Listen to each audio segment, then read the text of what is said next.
जय श्री राधे, हरे कृष्णा। एक बार धर्मराज युधिष्ठिर जी ने भगवान श्री कृष्ण से पूछा कि ज्येष्ठ कृष्ण एकादशी का क्या नाम है, उसकी क्या कथा है और इस व्रत की क्या विधि है, कृपा करके ये सब विस्तार पूर्वक कहिए। तब भगवान श्री कृष्ण कहने लगे, हे राजन, ज्येष्ठ मास के कृष्ण पक्ष की एकादशी को अचला एकादशी तथा अपरा एकादशी दोनों ही नामों से जाना जाता है, क्योंकि ये अपार धन देने वाली है। जो मनुष्य इस व्रत को करते हैं वे संसार में प्रसिद्ध हो जाते हैं। अपरा एकादशी का बहुत महत्व है। अपरा एकादशी के व्रत के प्रभाव से ब्रह्म हत्या, भूत योनि, दूसरे की निंदा आदि के सब पाप दूर हो जाते हैं। इस व्रत के करने से पर स्त्री गमन, झूठी गवाही देना, झूठ बोलना, झूठे शास्त्र पढ़ना या बनाना, झूठा ज्योतिषी बनना तथा झूठा वैद्य बनना आदि सब पाप नष्ट हो जाते हैं। जो क्षत्रिय युद्ध से भाग जाते हैं वे नरकगामी होते हैं, परंतु अपरा एकादशी का व्रत करने से वे भी स्वर्ग को प्राप्त होते हैं। जो शिष्य गुरु से शिक्षा ग्रहण करते हैं उसके बाद उनकी निंदा करते हैं वे अवश्य नरक में पड़ते हैं, मगर अपरा एकादशी का व्रत करने से वे भी इस पाप से मुक्त हो जाते हैं। जो फल तीनों पुष्कर में कार्तिक पूर्णिमा को स्नान करने से या गंगा तट पर पितरों को पिंड दान करने से प्राप्त होता है, वही अपरा एकादशी का व्रत करने से सहज ही प्राप्त हो जाता है।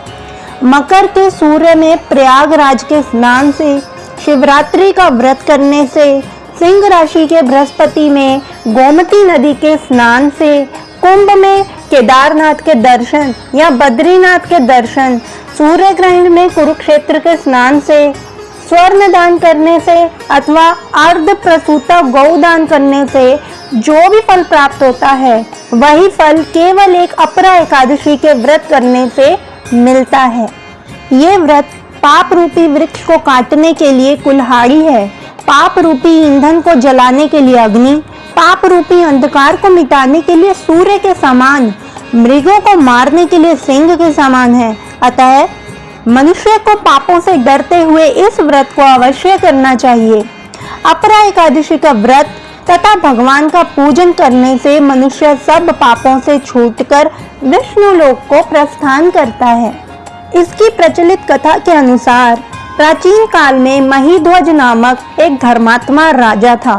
उसका छोटा भाई व्रजध्वज बड़ा ही क्रूर, अधर्मी तथा अन्यायी था। वह अपने बड़े भाई से द्वेष रखता था। उस पापी ने एक दिन रात्रि में अपने बड़े भाई की हत्या करके उसकी देह को एक जंगली पीपल के नीचे गाड़ दिया। इस अकाल मृत्यु से राजा प्रेतात्मा के रूप में उसी पीपल पर रहने लगा और अनेक उत्पात करने लगा।